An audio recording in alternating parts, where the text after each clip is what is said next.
Welcome back. You're still watching All Angles here on ENCA. Now, e-hailing drivers are continuing their strike action despite a meeting that, according to the Gauteng Transport Department, had yielded positive results. The drivers say they want the government to regulate the industry.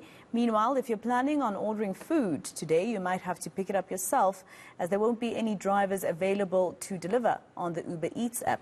Let's get an update now from our reporter Pule Letshwiti-Jones, who is in the Johannesburg CBD. Pule, I believe there have been some arrests or altercations between police and the protesters?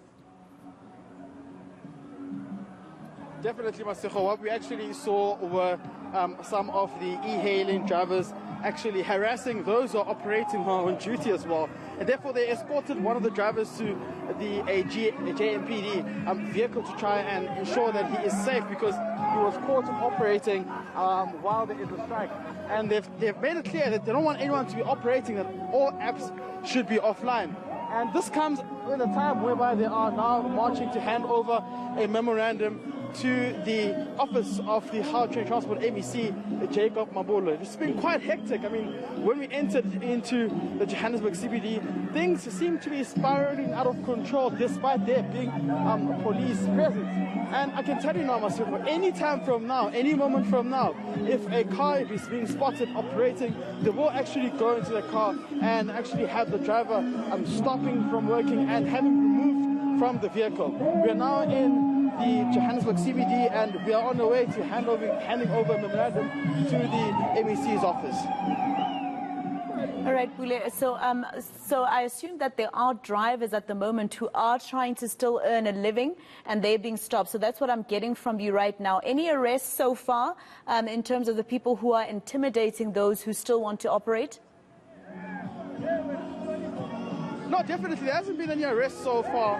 And as you can see right now, this driver's being asked as to what is happening, and they will go and leave. But, you know, some of the security marshals have been trying to have this stop, saying it's really unruly behavior. As you can see, he's trying to have them stop. Let me just ask this guy. My man, how are you?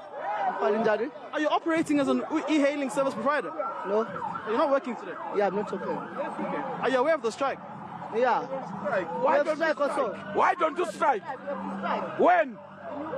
In April. Yesterday we are striking.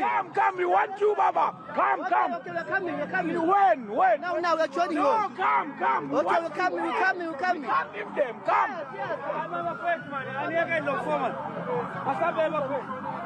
So you're not going to be joining the strike? No.